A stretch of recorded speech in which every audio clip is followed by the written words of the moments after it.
RAFFISH. Harry and Meghan slammed for selfish gain from Remembrance Day under label of good acts.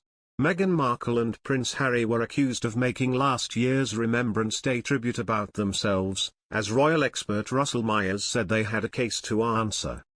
Pod Save the Queen is hosted by Anne Gripper, and she is joined by the Mirror's royal editor Russell Myers. Ms. Gripper read out listener comments which branded the photographs staged and cringe-worthy. Others, however, defended the Sussexes, saying it was appropriate and respectful given that Harry is a veteran himself.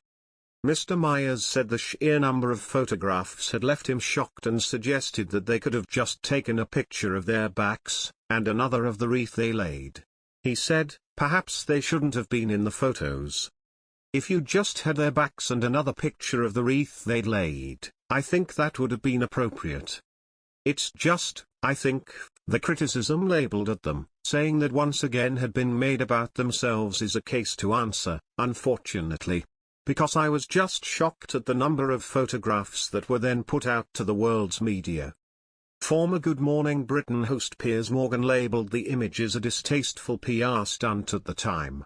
His co-host Susanna Reid, however, disagreed. The armed forces mean a lot to Prince Harry. He served 10 years. He was blocked, allegedly, from having a wreath in his name placed at the cenotaph. Why wouldn't he want to show his respect when he has such a strong connection to the military? She added, if you don't do it with a photographer, people don't know that you've done it. Buckingham Palace reportedly denied Harry's request to have a wreath laid for him at the service in Whitehall. However, Ms. Gripper pointed out on Pod Save the Queen that Harry could have separately arranged to have a wreath laid on his behalf as the cenotaph is a public monument. It did not need to be part of the official ceremony.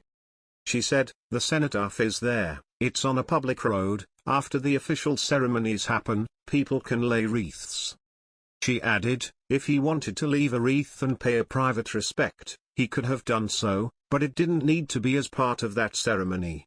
Experts address the major tipping point Meghan Markle, Prince Harry.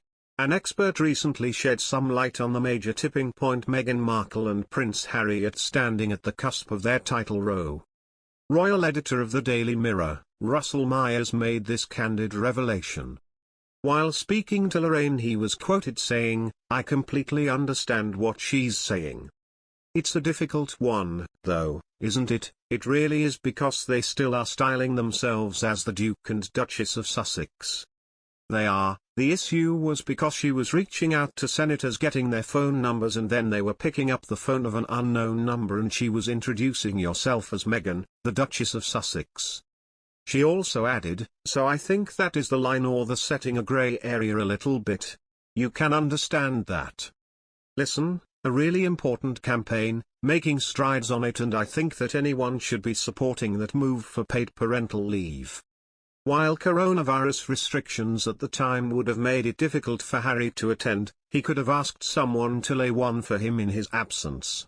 This week, Meghan and Harry are visiting New York, just weeks after a September tour that saw them meet with the city's mayor, Bill de Blasio, and Governor Kathy Hochul, and attend a panel discussion on vaccine equity. On Tuesday, Meghan was a featured guest at the New York Times DealBook Online Summit, where she discussed her recent efforts lobbying politicians on behalf of expanding paid leave for caregivers. This is one of those issues that is not red or blue, she said.